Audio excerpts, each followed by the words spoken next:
আমরা কিন্তু রেমিটেন্স বন্ধ করে দিব একবারে সোজা, লাউড অ্যান্ড ক্লিয়ার। দেশ এবং প্রবাস থেকে যে যেখান থেকে দেখতেছেন সবার প্রতি আন্তরিক কৃতজ্ঞতা এবং ভালোবাসা। আমি একজন ক্ষুদ্র প্রবাসী, প্রবাসীদের দুঃখ নিয়ে আজকে আপনাদের সম্মুখে কিছু কথা বলবো।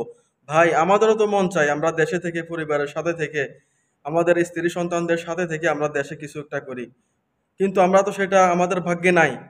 আমাদের পরিবারের হাল ধরার জন্য আমাদের বাংলাদেশে যেহেতু অর্থনৈতিকভাবে অনেক পিছিয়ে, জনসংখ্যা বেশি, কর্মসংস্থান কম, সেই জন্য আমরা আজকে সবাইকে ছেড়ে দিয়ে আমরা প্রবাসে কষ্ট করতেছি, যেন বাংলাদেশের অর্থনীতি ভালো থাকে, আমাদের পরিবার ভালো থাকে। আমরা অনেক দিন পরে বাংলাদেশের একজন মূল্যবান জিনিস আমরা ফিরে পেয়েছি। একটা জিনিস কি জানেন?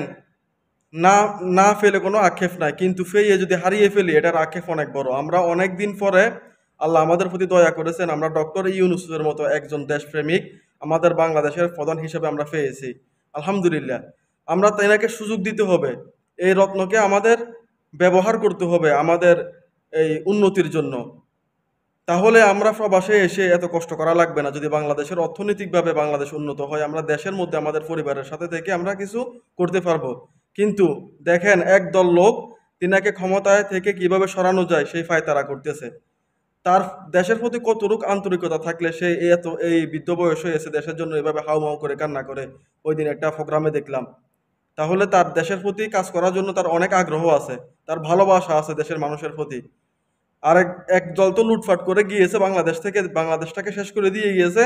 এখন আরেক দল লুটপাট করার জন্য যে অবশিষ্ট অংশ বাকি আছে এটাকে শেষ করে দেওয়ার জন্য, বাংলাদেশের মানুষের কপালের মধ্যে দুঃখ দুর্দশা তুলে দেওয়ার জন্য আবার নির্বাচন নির্বাচন করে লাফাইতেছে। এখন যদি শেখ হাসিনা ক্ষমতায় থাকতো, তাহলে কি বিএনপি, নাম ধরেই বলতেছি, বিএনপি কি পারতো নির্বাচন নির্বাচন বলে চিল্লাইতে? আল্লাহর অশেষ রহমতে ছাত্র জনতার আন্দোলনে সারা বাংলাদেশের মানুষের গণজোয়ারের কারণে শেখ হাসিনার পতন হয়েছে। আল্লাহ আমাদের উপর রহম করেছে। আমরা যে এখন আল্লাহর দয়ায় অনুগ্রহ যে আমরা ইউনূস সরকারকে পেয়েছি, আমরা তাকে সুযোগ দিব।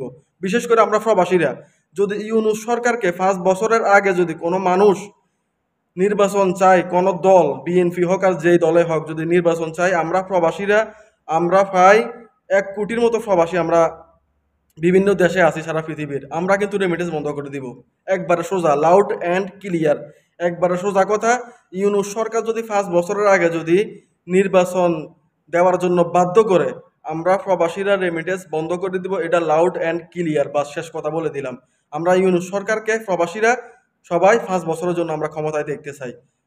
তিনি আমাদের জন্য অবশ্যই কাজ করবেন, তার ভিতরে দেশের জন্য, এই বাংলাদেশের মানুষের জন্য আন্তরিকতা এবং ভালোবাসা দিয়ে পরিপূর্ণ। আমরা তার জন্য দোয়া করি। আমরা প্রবাসীরা সবাই তার পাশে আছি ইনশাআল্লাহ। এর আগে 5 বছরের আগে কোনো নির্বাচন আমরা প্রবাসীরা চাই না, আমাদের দেশের জনগণও চায় না। সবাই একমত থাকলে ভিডিওটা বেশি বেশি করে সবার কাছে শেয়ার করে দেন।